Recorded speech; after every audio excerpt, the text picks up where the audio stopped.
Le miroir prophétique de notre marche en Christ est le thème qui a retenu notre attention dans le message passé. Et nous avons abordé le sous-thème la nuée et la mer. Si quelqu'un n'a pas encore suivi le premier message, il peut toutefois retourner parce que cela est déjà disponible sur notre chaîne YouTube. Alors, le sous-thème qui concernait la nuée et la mer, nous avons beaucoup parlé de la nuée principalement et son rôle dans l'Ancien Testament. Nous avons dit que dans l'Ancien Testament, cette nuée constituait la présence et la guidance divine. Nous avons également dit que dans l'Ancien Testament, cette nuée et de la séparation jouait le rôle de protection du peuple de Dieu avec les Égyptiens. Nous avons également dit la fois dernière que la nuée aussi dans l'Ancien Testament jouait le rôle de la Shekinah, c'est-à-dire la gloire de Dieu. Et c'est au niveau de cette gloire de Dieu, c'est-à-dire la Shekinah, que nous nous étions arrêtés. Donc nous avons dit à ce niveau de façon précise que la nuée est l'enveloppe terrestre de la gloire divine, c'est-à-dire la Shekinah. Elle se pose sur le mont Sinaï. On avait vu sur le mont Sinaï d'où Dieu a parlé à Moïse dans Exode 19 verset 9, puis chapitre 24 verset 15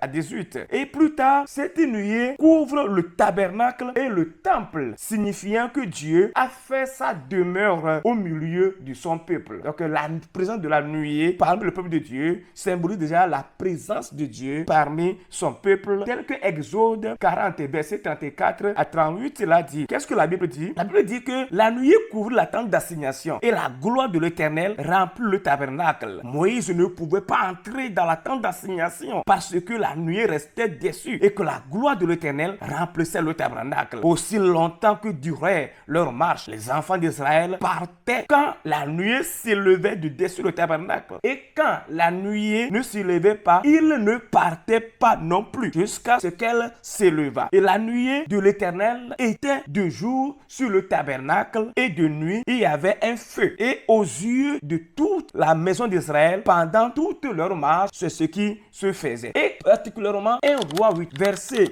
10 et 11, nous dit que lorsque le roi Salomon avait dédié le temple qu'il a bâti à l'Éternel Dieu, qu'est-ce qui s'était passé? La nuée était descendue. Le jour-là a rempli tout le temple, de sorte que même les sacrificateurs ne pouvaient plus demeurer dans ce temple pour continuer leur sacrifice, pour continuer leur œuvre. Ils étaient obligés de se retirer d'abord à cause de la plénitude de la gloire de Dieu qui avait rempli toute la salle, c'est-à-dire tout le temple. Mesdames et messieurs, la nuée rend la gloire divine supportable pour les êtres humains et de façon tempérante, il réduit son éclat éblouissant. L'éclat se réduit à ce que nous puissions le supporter. Mesdames et messieurs, je vais alors en ce jour aborder la nuée dans le Nouveau Testament comme le message du jour. Dans le Nouveau Testament, la nuée continue toutefois de symboliser la présence de Dieu, c'est-à-dire la présence divine. Dans la nuée également, cette explication de la nuée, c'est également la présence de Dieu. Alors, également, cette nuée symbolise la parole de Dieu qui a été révélée. Tout lui était soumis, c'est-à-dire que tout était soumis à la nuée, y compris le peuple, leur marche, leur soulèvement, leur arrêt. Tout était soumis au mouvement de la nuée. Donc,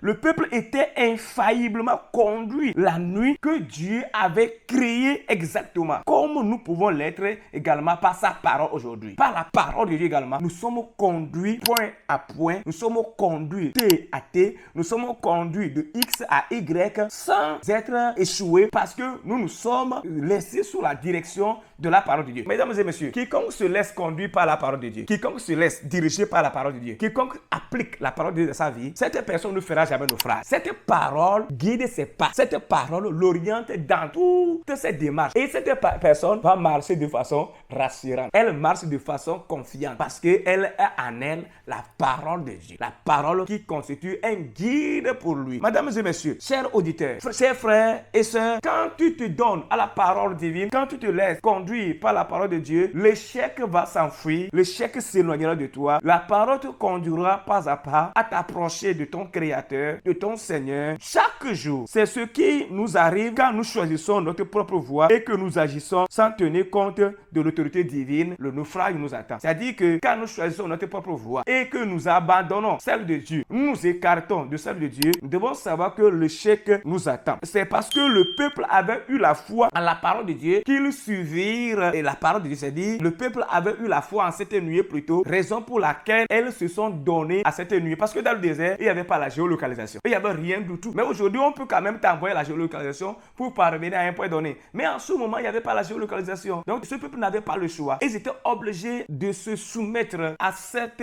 instauration divine, à cette grâce divine qui était parmi eux pour les diriger. Mais bien aimés, frères et sœurs, nous devons savoir que la parole du Seigneur, c'est par elle que nous pouvons arriver à un bon port. C'est par elle que nous pouvons atteindre notre Dieu. C'est par elle que nous puissions vraiment terminer aisément notre marche chrétienne. Alors, nous devons également savoir que dans le christianisme, la nuée est également un type du Saint-Esprit. En dehors de la parole de Dieu, qu'est la nuée également est un type du Saint-Esprit. Selon Jean 16, verset 13, il dit: quand le consolateur sera venu, l'Esprit de vérité, il vous conduira dans toute la vérité. Car il ne parlera pas de lui-même, mais il dira tout ce qu'il aura entendu et il vous annoncera les choses à venir. Et le verset 14 va dire ceci: il me glorifiera parce qu'il prendra de ce qui est à moi et vous l'annoncera. Mais bien aimés frères et sœurs, là, le rôle que jouait la nuée dans la vie du peuple d'Israël, ce rôle également de nos jours dans le christianisme est exactement joué par le Saint-Esprit. Il nous conduit, il nous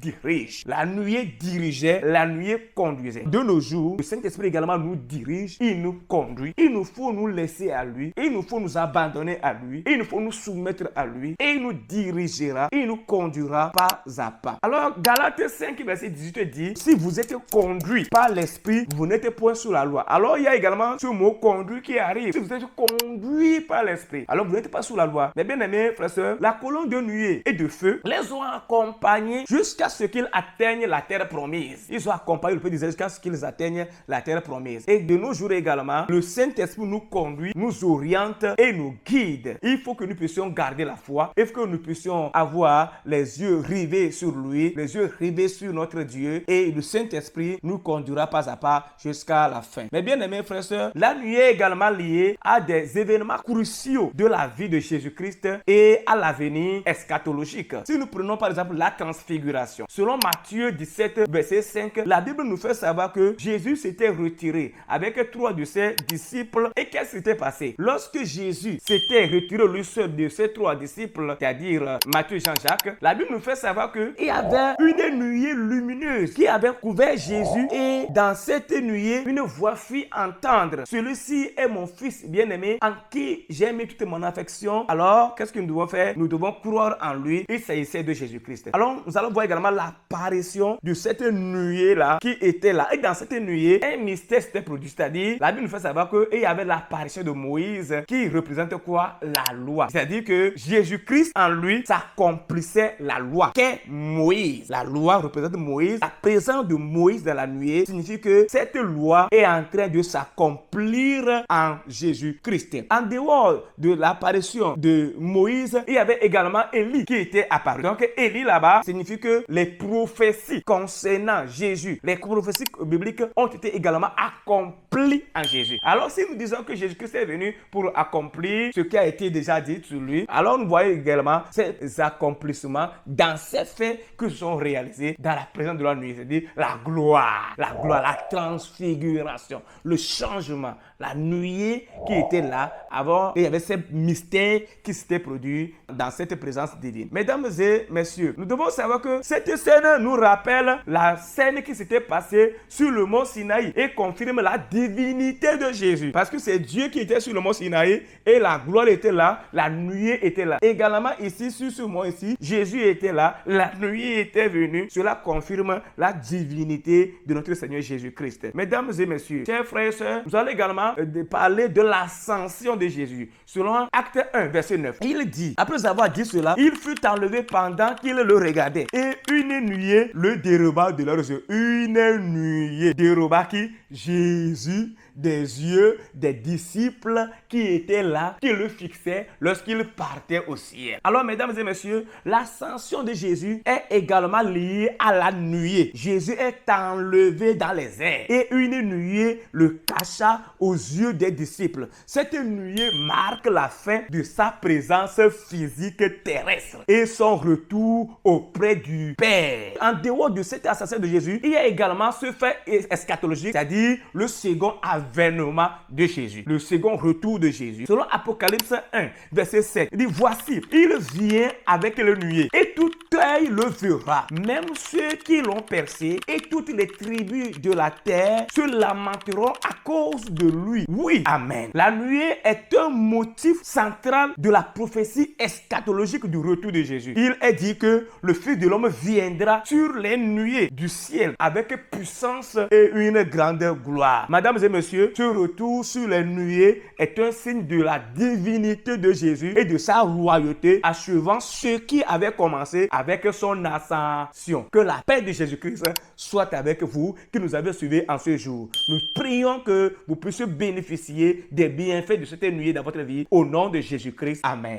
Parler de la nuée dans l'Ancien Testament comme dans le Nouveau Testament. Nous allons maintenant parler de la mer, c'est-à-dire le baptême en Jésus selon 1 Corinthiens 10 versets 1 et 2. Il est écrit: Frères, je ne veux pas que vous ignoriez que nos pères ont tous été sous la nuée, qu'ils ont tous passé au travers de la mer, qu'ils ont tous été baptisés en Moïse dans la nuée et dans la mer. Alors, ici, par rapport à la mer dont nous parlons, Paul établit ici une analogie directe avec le baptême chrétien. Le passage sous la nuée et la traversée de la mer était pour les enfants d'Israël une forme de baptême à Moïse. Les enfants d'Israël avaient tous été baptisés à Moïse qui les dirigeait et qui les avait remis la loi. Être baptisé à Moïse signifie qu'ils ont été unis à son leadership, qu'ils ont été à la soumission du message de Moïse, qu'ils ont fait partie de la covenant, c'est-à-dire de l'alliance que Dieu avait remis à Moïse, et ils se sont adhérés de façon pleine. C'est l'identification au libérateur. Ils se sont identifiés au libérateur. Le libérateur, c'est qui? C'est Dieu, à travers la mer Rouge. De la même manière, les chrétiens que nous sommes aujourd'hui, nous qui sommes baptisés en Christ, nous nous unissons à la mort de Jésus, à son ensevelissement, à sa résurrection, selon que Romains 6, versets 3 et 4 nous le dit. Ignorez-vous que nous tous qui avons été baptisés en Jésus-Christ, c'est en sa mort que nous avons été baptisés. Verset 4. Nous avons donc été ensevelis avec lui par le baptême en sa mort, afin que, comme Christ est ressuscité des morts par la gloire du Père, de même nous aussi, nous marchions en nouveauté de vie. Mais bien aimés, de même qu'Israël a été immergé dans la nuée, c'est-à-dire dans la présence de Dieu, et sa traversée de la mer, c'est-à-dire sa séparation de l'Égypte, le chrétien passe par le baptême pour marquer sa séparation avec le monde et son entrée dans le royaume de Dieu. Alléluia. Par le baptême chrétien, nous nous unissons à Jésus par sa mort, par son ensevelissement, par sa résurrection pour